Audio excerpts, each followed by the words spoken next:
Good morning, ladies and gentlemen. Thank you so much for honoring our invite to this press conference with Blue Bulls Company CEO Edgar Rathbone. Edgar will read out a statement and then we will open the floor to questions. And thanks, Ed. Morning, everybody. Normally I wouldn't read out a statement, but I think it's important that we get all the facts sort of on the timeline and everything, so we don't miss something. So, ladies and gentlemen, members of the media here and those joining us online, to everyone watching or listening to this across South Africa and the rest of the international community that has shown tremendous interest and support in this case. Good morning. Thank you for honouring this press conference this morning. For those of you who are first-time visitors, welcome to Loftus. It was 22 days ago now that we began to live in a world where our reality was something never thought nor could ever anticipate being our reality. What started as a simple non-appearance for training on Monday, 14 November, quickly became a serious case of a missing player. 4 days later, on the 17th of November, having failed to reach Sbu directly through his known channels and numerous visits to his known address here in Pretoria, we mandated our senior team manager to rope in the police. We encountered a few challenges in this regard because we are not immediate family, but we insisted in continuing our search for Sbu because we are family, and frankly consider all those who form part of the Vodacom Bulls as family. Whilst everyone in this company who had contact with Sbu tried to reach him, whether it be via text or phone calls, without success, we also reached out to our commercial partners to help us broaden the search as we grew in our worry. We know the realities of our beautiful country, and that elevated our concerns for the well-being of Sbu. We are confident that we could locate Sbu without causing public panic, but this did not pan out that way, with the story breaking through the media over the weekend. That meant we needed to fast-track how we deploy the resources we have, but still strategic enough to give us the best chance of finding Sbu. Perhaps our search for Sbu picked up defining momentum when SSG called, offering their tactical support, which offers state-of-the-art intelligence services that led us to, one, verifying the authenticity of some of the tips we were receiving, and two, whilst also helping us identify new possible leads. On Monday, 5 December, we, alongside SSG, travelled to a location we were confident we could find Sbu. Not knowing who or what waited for us, but willing to take the chance if it meant we could find him. Once we reached the town, we stopped at the local police station to solicit their help, but we were unsuccessful in this regard, with the police citing that we are not family and thus we cannot intervene. A decision they took after about 2 hours of hard negotiations. Again, SSG stepped up their support to us as the Vodacom Bulls and gave us cover that we needed to go knocking at doors we thought where Sbu might be. At approximately 1:30, we arrived at the location and began to knock, call and pray that we could at least assist Sbu. Fortuitously, as we were considering moving to another address, his father-in-law pulled up to the gate, assuming that he was coming for a visit, and he confirmed that Sbu was indeed inside the home, having last seen him on Wednesday, 30 November 2022. That spurred us on as we waited with hope that could not be dampened by the rain. At approximately 2 minutes after 2, Sbu stepped out the gate and opened it without hesitation or resistance. We shared brief pleasantries because of the pouring rain, and he invited me inside, where we spent about 40 minutes speaking. Specific contents of our conversation I cannot share. I'm sure we can all understand, but in summary, it was important for me to establish that he was okay, safe and unharmed. Pursuant to that, it was important to try and understand where he is at and what has led to his decision and how we as a company and rugby family can support him.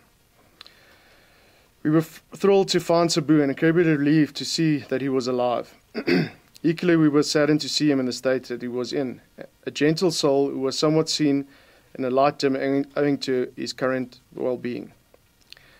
I'm however confident that we are in a good position to provide Sbu with the support he needs, and that we should acknowledge his incredible courage to even say to us that he is not okay.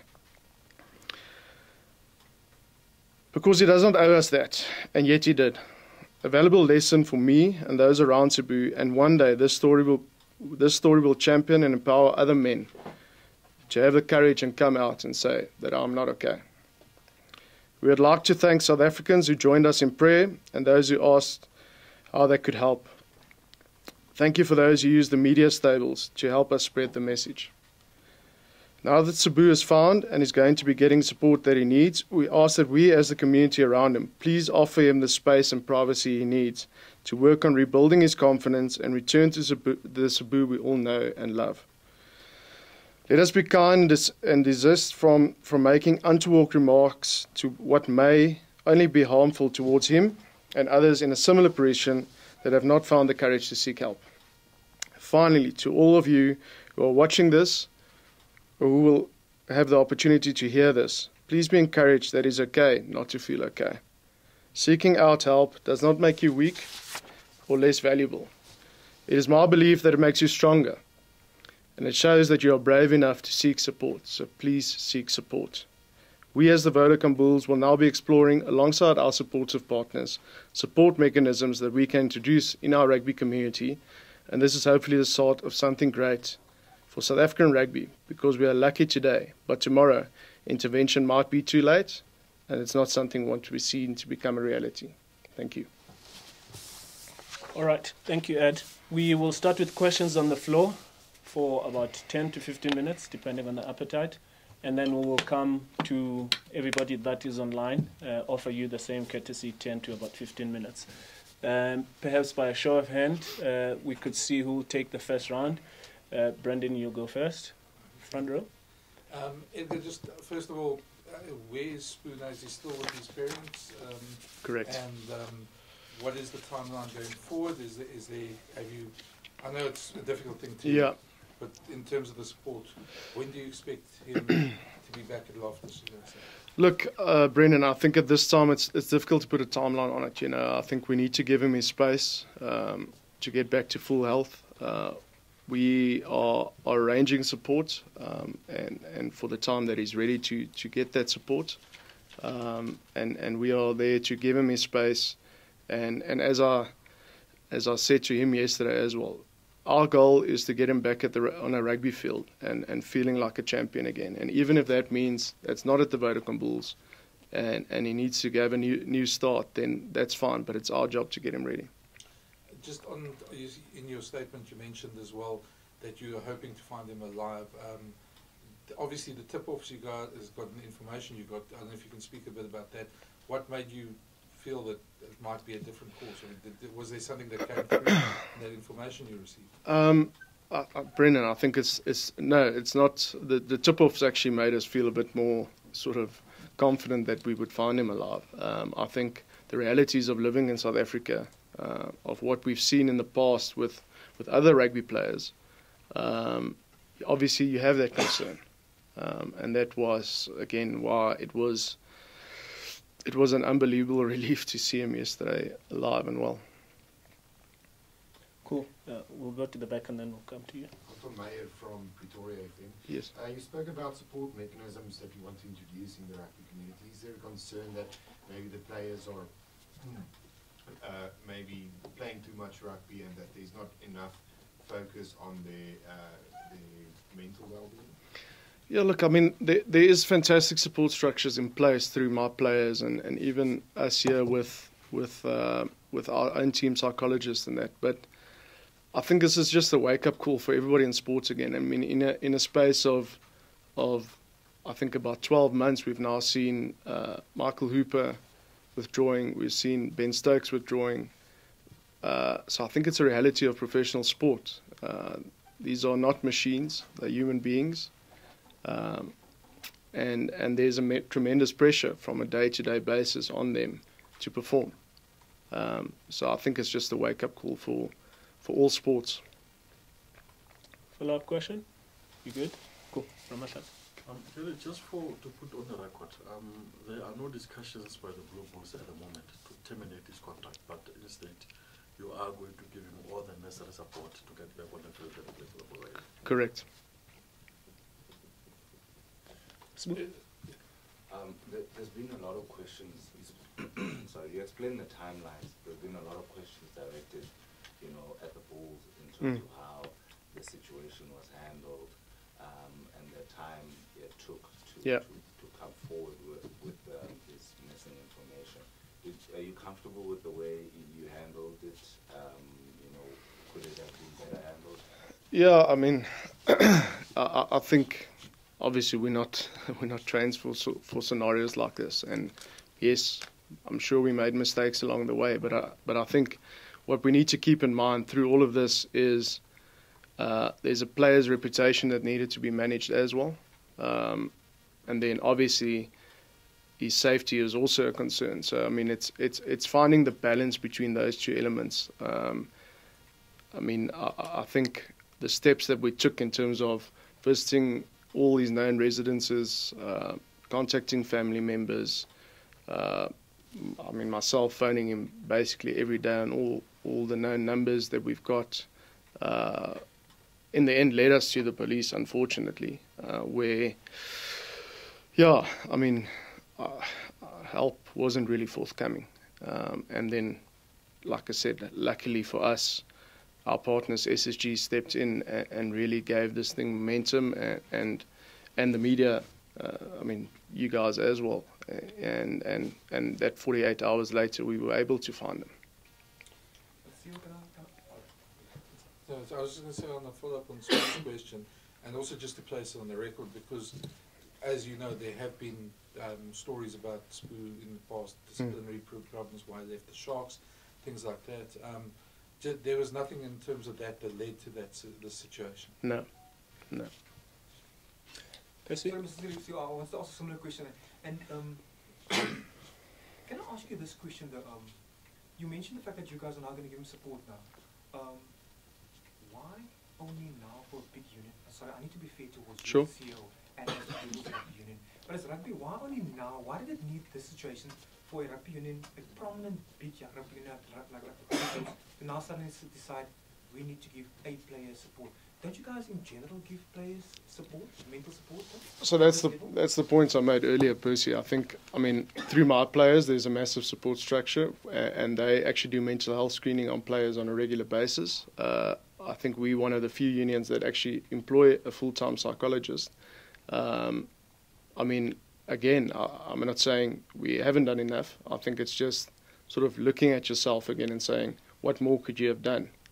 And how can we ramp that up?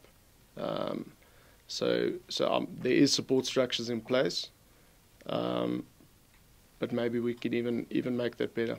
Can I then ask you this as a follow-up question? Is the case of a worker, employer who works here, in this case a player, having to come to the union or to the psychologist, or is the case of where a coach or possibly manager can see, but hang on, we're seeing there's possible signs of problems with this employer of us, we need to step in and help this player?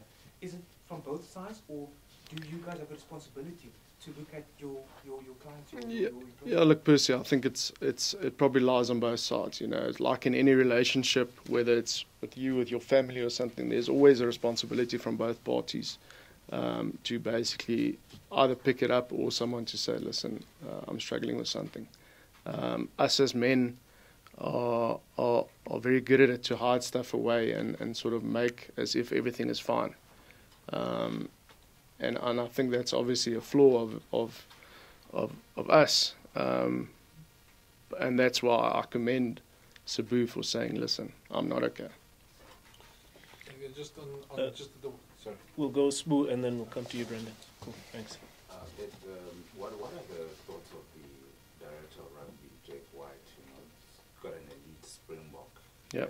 who struggled a bit to make team meetings and stuff like that, and before disappearing off the radar Yeah. completely. I mean, he's still got a team that must perform. I understand that Sbu's well-being Yeah. is the highest priority. What is his view now that he's been located and found? Look, I mean, again, I think at this stage, our concern is not for Sbu, the rugby player, it's for Sbu, the person. Jake obviously has a job to do and prepare a team this weekend. To say that he's missed team meetings in the plural is exaggerating. He missed one meeting and was disciplined for that. But obviously, Jake's known Sbu for a long time as well. And at this stage, our concern is for Sbu, the person, and not the rugby player. Just on that, I mean, you said obviously Jake's got a team to prepare for this weekend. It's probably one of your biggest games of the year coming up. How's this whole thing affected the rest of the squad, and are there other things you're putting in place if anybody else has been affected in general? I suppose? Yeah, look, I mean, again, if it's one of your teammates, it's like a family member that first disappeared but luckily now found, you know, and concerns for his mental well-being. So obviously, I mean, we're all human beings that has an effect on you, and again, that's why Dr. Aaron Gericke and the team will have to play a big part in the mental preparation and making sure that our team is in a good mental space. Cool. Last one on the floor, then we go online. Okay, cool. Follow up. No, sorry. Go for, okay. Yeah. Just sorry, and and I know this is a difficult one for you, but as you say, and I think it's a reality of this country, that you didn't get the support that you needed from the SAPS, and obviously not everyone's as lucky as to have the resources that you guys have in SSG.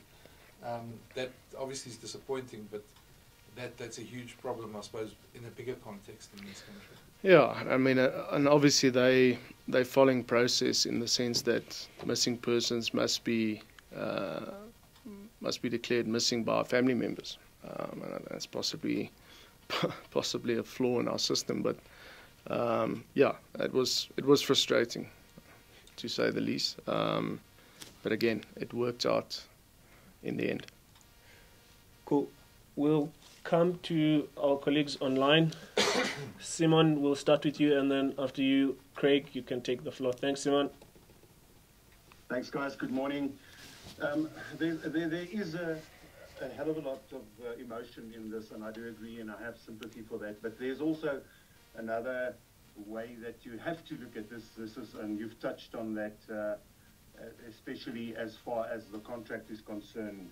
And that brings me to the question: is there a discussion or a period of discussion or a few steps of discussion regarding his responsibility towards the employer's responsibility that you're going to have with him, akin to something like performance appraisal, like a sort of a discipline type of a discussion with him, to get him acquainted to the fact that there is, besides the emotion, a factual situation and a factual relationship as well with the employer?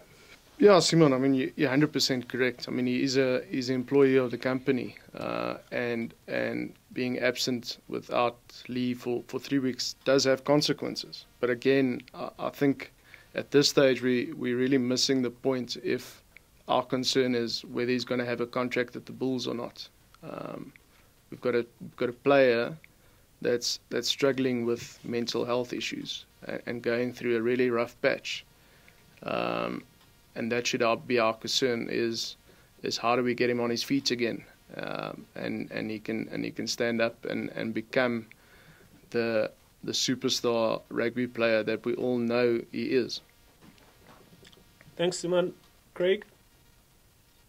Thanks very much, Edgar. I guess touching on what's been asked already a little bit, but I mean, the fact that he was with his father, there were no sort of questions as to why someone from the family did not at least let you know, that he was safe. So there's that. And secondly, I think in terms of mental health, I suppose it's a bit like any other type of issue. The person's got to want to change, got to want to seek help. Have you got that sense that Sbu does want to seek help at this point? Yeah, Craig. I mean, first, just on your first point, I mean, Sbu does have a complicated family environment, which I really don't want to comment on any further. I think that's his privilege. But yeah, you're 100% correct. I mean, any mental health issue or any problem that you have, you want to be helped. I got the sense that Sbu really wants to get back on his feet and be helped. At this stage, his dad is assisting him, and that's his safe space at this stage, to be with his dad and just be a son to a father for a bit, and not be Sbu Nkosi, the rugby player. and I think that's playing a healing element in his life. So we must respect that. But obviously, going forward, professional help will be needed as well. Thanks. Could I ask a follow-up? Yes, Sure. you can, Craig. Sorry, are there any other concerns for you in the background besides mental health, that substance abuse or anything else? Have you had any indication of that? Look, Craig, I think to go and speculate about that will be quite. I wouldn't like to do that. I mean, I looked a man in the eyes yesterday that I could see was hurting, and that's my reality. Thanks. Thanks, Craig. Ashfaq? Thanks, Lunga. Edgar, just in terms of, Sbu arriving at the Bulls, he had a press conference last year. We spoke so positively about joining the Bulls and working with Jake again. But of course, he had injury issues at the Sharks as well. And coming to the Bulls, it also took him a while to get back onto the pitch. And he played the one game, made the Springbok squad, and was injured again against the Sharks. So has that also been sort of looked into in terms of his fitness and injury situation, which may have contributed to his mental challenges now? Yeah, Ashfaq, I mean, as any sportsman, you go through highs and lows. I mean, Sbu made it very clear yesterday again that he was unbelievably excited to join the Vodacom Bulls, as this was his fresh start. As you say, I mean, he was injured when he got here, and we got him back onto the pitch, and he actually played very good rugby. The last injury was a rib injury, which I don't think you can condition a player for. And there must have been disappointment from his side to not be on that flight that night to go and join the Springboks because of this injury. That all plays a part. Again, we are not robots, we're not machines. We're human beings with emotions, and that goes up and down. Follow up, Ashfaq? I'm okay, thanks, Lunga. Cool, thanks, Ashfaq. Ken?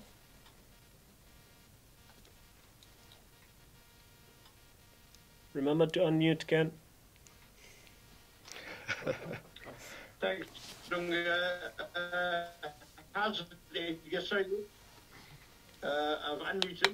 Yeah, we can hear you, Ken. Can you hear me? Loud and clear. Yeah. Cool, yeah, thanks. Hi, Nicole. I can. Was this episode, this unfortunate episode, triggered by just the pressures of rugby and obviously dealing with injuries and disappointment of not going on the Bok tour, things that played a part in this episode? Yeah, you broke up a bit, Ken, there, but I mean, yeah, I get the question was this just an unfortunate episode of sort of cumulative circumstances, and I think that's exactly what we're dealing with. Again, I think we need to understand that, I mean, Sbu probably came onto the scene at a very young age, at 20, left his parents' house at a very young, even a younger age, to pursue a dream of going to Jeppe and being a professional sportsman. That does have its pressure. He's a World Cup winner at the age of 22, 23. Yeah, so I think in the end, it just adds up. Follow-up question, Ken? In the Good, cool, thanks, Ken. Lennox? Hi, Linda. Hi, Edgar. Just a quick question on my side. I think, like you mentioned earlier, that you do have a resident psychologist within the Bulls, but I'm just wondering in terms of what can the rugby community do to ensure that we get rid of the stigma associated with sticking out, so we can sort of catch people, give people help earlier before it's too late. Because I think that, like you mentioned, not all franchises have that support, but how can you create a safe environment for our superstars? Yeah, thanks, Lennox. I mean, as I mentioned earlier, you've got the my players element of that to it as well. I mean, I had a long conversation with Eugene Henning, their CEO, last night, around exactly that. How do we ramp up what we're doing currently? Like I said, they do screenings with players. There is helplines for players. There's all sorts of things in place. But it's probably just re-looking all of that again